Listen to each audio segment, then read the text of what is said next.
Yo, what's going on YouTube? It's the man, the myth, the legend, young solo, the Don. We back with another one today. I'm showing you some of my gold challenge mode runs, starting with Scarlet Monastery, and I'm going to provide some commentary. Now, I wouldn't consider this a full guide, but I am going to treat it like guide-esque, teaching you tips, tricks, and how my group ultimately cleared it. So, as you can see, we started with the first bone pile. There's really nothing really to speak about that's notable here. Make sure that your group is targeting the bone pile and not actually targeting the mobs, because the bone pile is what spawns the mobs, and just face the flame caster away or interrupt it like I just did there. Nothing really to see here. Now, this is a dungeon where you can save a lot of times just with proper routing. If you try to hold W, you will probably not time gold. But as you can see here, we start by just kind of hugging that wall and skipping everything else. Now, there was an accidental pull, but it's just these two zombie mobs, quite easy to pick up. And one of the biggest time shavers you're about to find out is if you have a Death Knight in your group, it involves these Frenzied spirits. So every time they attack, they gain a stacking buff. And what you want to do is, not every time they attack, as their health gets lower, they gain a stacking buff. And what you want to do is you want to get them as low as you possibly can without killing them with dots or whatever. And then you hit control undead, as I'm about to do here. And now you have basically a boss in it of itself, right? I have this massive Frenzied spirit, and he's about to put the beaters to this first boss. This first boss really isn't notable. He has some pools that he spawns, he has some ghouls that he spawns, and he has an interrupt. I do believe he does have a dispel, but that's really healer stuff.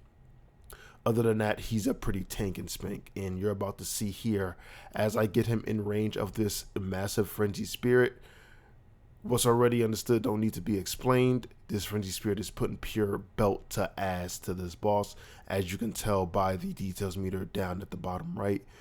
Yeah, it's filthy how the Frenzied spirit does. And this is, again, one of the biggest time savers you're going to see in this dungeon. Is the fact that you can just straight up melt this boss with some control undead shenanigans. Unfortunately speaking, the way we routed this gold run, we won't be able to really maximize the Frenzied Spirit again, because as you can see, he loses all his stacks once we drop combat. And I'm going to release him and kill him off for the next invis skip. Now, the beauty about this dungeon is that this next pull I just did, I kind of broke it up on purpose. Generally, you could pull these two Justicars or Adjudicators, whatever they're called, into the next pack. It's a little deadly, but if you have full CDs, you could definitely do it. The reason why I spaced it out is because we want to use invis pots here, and I know my group just used combat potions on the first boss, so I tried to space it out to give them some time. You can't hear it, but what I did was I asked the DPS how much time they had left on their combat pot, or the invis pot in this case, and they said about 40 seconds. So that's why I kind of broke up the pull here, spaced it out, and I killed the first two, the ghoul or the Frenzied Spirit, then the next two. And this is the second point where you're going to save the most amount of time in this dungeon. We're going to kill all this stuff. Again, there's really nothing really to see here. These mobs really don't really do too much. They stun, but it's a short duration stun, and it's not repeated. And I could have AMS'd it if I really wanted to. So nothing really too dangerous here. And then we kind of get into position for our invis pot skip. And we get Stampeding Roar. I make sure everyone goes ahead, no one pulls anything, and we skip. Now, my ghoul did pull. Ghoul did not invis with me, but as you can see, I just kind of right-clicked off the ghoul buff, and he got dismissed. Everyone else is invis still. I'm still invis, so I didn't break my invis by dismissing my pet, and we are all solid. Now we're setting up positioning for the next boss. We had an accidental pull here. Again, nothing too major. This does shave a little bit of time off, but because we saved so much time with the Frenzied Spirit, geez, this really isn't inconsequential. This doesn't really matter, and these guys don't really hit too hard. There's nothing too threatening about these guys. You should kind of just tank them, cleave them down. So now we're setting up the next pull, and we're going to tank, what's homeboy's name? Brother Monk. We're going to call him Brother Monk. Setting up a bait point. So the blue point is the bait point for his fiery kick. This way, one person stands on blue. They make sure that they're the furthest target, and he will always fiery kick towards blue, leaving your other range DPS and healer safe. So I pulled him down the middle. Careful not to pull any of the other mobs, because you really don't want that. I pull him to green and always face his Fist of Flame at the waterfall, so he's not cleaving off anybody.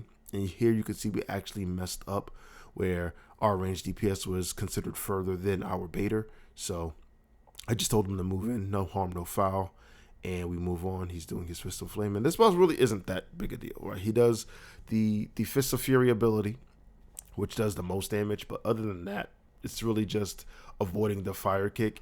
And because we're using the bait strategy, no one but the one person that's baiting takes a few ticks. Nothing else, as you can see here, easy peasy. And it's kind of rinse and repeat from there.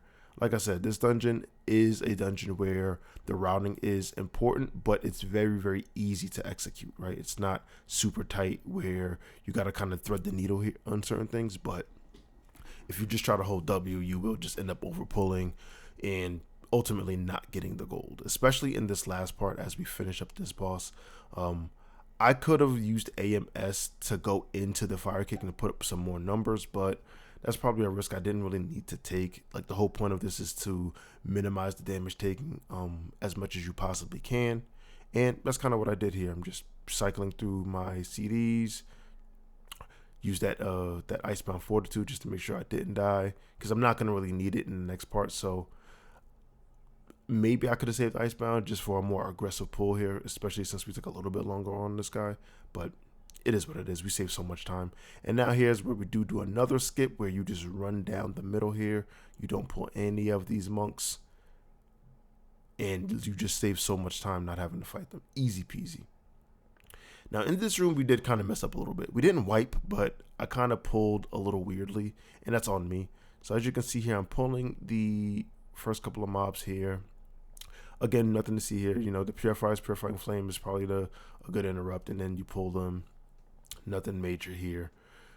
Try to stay out of the flame patch. I'm standing in it just straight up, but it doesn't really matter. Like, this is pretty easy mobs. No big threats here. Now, what I should have done was I should have looped back around the right side, and I didn't. I chose to keep going straight and pull these mobs around the pillar. And the problem with this is we needed to go back for count before we hit the boss, which, you know, kind of wasted a little bit of time. So that was my fault. So if I ever have to do this again on another tune, if I'm trying to get, you know, my X-Mall gear for another tune, I'll know that, hey, go around the other side, because you're going to end up having to pull that stuff anyway for count. So as we finish up this next pack, as you can see, I am like singing payphone the whole way through here. There's nothing really too threatening in here. And one question that I had for the group is I asked if I hit the boss, would he pull both sides? Because in Heroic, he doesn't. But in Challenge Mode, he definitely does. Also, fun fact is that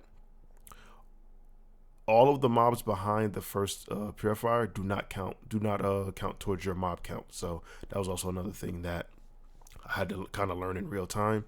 But again, there is no danger here. So what I ended up doing was I pulled these mobs, and I'm constantly looking at my mob count, and I'm trying to figure out, okay, where we're at. We still were low, so before I pulled the boss, I'm like, oh, well, here's that point where I should have just went around the left side, because now I have to pull this and kind of LOS it into a spot where we all can just do some damage. And I took a beating here. I took a bit of a beating here. Spirit Link comes out, saves everybody, and I'm still taking a beating here. You know, the constant flame patches tied with the hard-hitting melees really kind of put you in a bind here. But as a Blood Decay, of course, we're shaving off a lot of that damage and healing it back. So easy peasy. And what you're about to find out here is why you clear both sides. Realistically, it's because when you pull this guy, he immediately pulls the other side. And here he comes. Here they all come in. I picked them up. And for some reason that other one wasn't moving. I actually did a mistake death grip here where I didn't target the one before, so I had to actually run over and interrupt it to get it to move. So we move it back over here, back into position. And you're gonna find out the problem here. This is what probably almost cost us the run, is because once you kill the Purifier or the guy that's healing, he turns into a ghost or like a Spirit of Redemption, and he starts to heal the boss, and that's not what you want. So that's kind of what we had to worry about here. So the Spirit of Redemption healing the boss really was unprecedented and really was bad, especially for a group that, you know, we don't have any Mortal Strike type effects. So it really kind of made us have to go through that whole first like 20-25% again, which shaved off a lot of time. if I had to do it all over again now, I know that, you know what, we got to pull both sides and make sure that we burn down those Spirit of Redemptions. So there you have it. But other than that, this guy's pretty tank and spank. What you want to do is you want to make sure, if you do have a full range group like I did, you want to make sure that they are kind of close, so he doesn't spend so much time running back and forth, where you can't actually hit him. But other than that, yeah, this guy's pretty tank and spank. He doesn't really do too much damage. So we're going to send him down to the Shadow Realm, and we're going to keep going. As you can see, I'm putting in some work, putting in that pain, making sure I maximize the vengeance that he's giving, because he still does hit hard enough for you to maximize your vengeance. He's about to die, though. So we're putting in work, we're putting in work, we're putting in work. He goes down, and then out comes White Mane. And she has two abilities that you really want to watch out for. I mistakenly interrupt the Holy Smite. That's not really what you care about. You really, really care about the Mass Res and the Dominate. Getting a Dominate in this can really spell a mistimer for you, especially if you end up killing the person who's dominated, right? So you really want to assign one person to interrupting the Mass Resurrection and one person dedicated to interrupting the Dominate Mind. Both are really, really bad. Both can cost you your gold timer, so you really don't want them going out. As you can see here, she resurrects the guy here. And now it becomes a 2-target cleave. And this is kind of where things kind of got a little iffy. We pop Lust. I interrupt the Mass, but we didn't have an interrupt for Dominate, so now our Boomkin is straight up hurting everyone. So I did a quick Strangulate so he can no longer cast anything, so he can't actually kill anybody. And now he's starting to cast, so what I do is I run over and I try to hit him with one thing that's just going to put him down, and I choose Rune Strike. That puts him down, breaks him out, no diseases, and he's good. And we're back to burning the boss. So yeah, other than that, this dungeon is pretty much done. Like, we are going to kill both White Mane and the captain, or the commander. So it's really not a super hard dungeon. It's just a dungeon where if you don't have some semblance of routing, some semblance of what you're doing, you just want to hold W, you're probably not going to get the gold timer unless your damage is godly. If your damage is godly, then yeah, muscle through it, do what you got to do. But it's not a dungeon that I would recommend just holding W and pulling every single thing. I would definitely have some sort of skip in mind, especially if you don't have a Death Knight, right? If you don't have a Blood or Frost to just, Frenzied Spirit cheese, even Unholy, even though I suspect without like max stacks, you might not want to lose your real pet as Unholy, but it might be worth it. Who knows? But if you don't have a Blood or Frost DK to do the Frenzied cheese, then you're going to have to be really, really efficient with your time here. So that's all for Scarlet Monastery. I hope you enjoyed the commentary. I'm going to bring more of these as I progress through MOP in the future. As always, y'all been great. I've been Soul, and I'm out. Peace.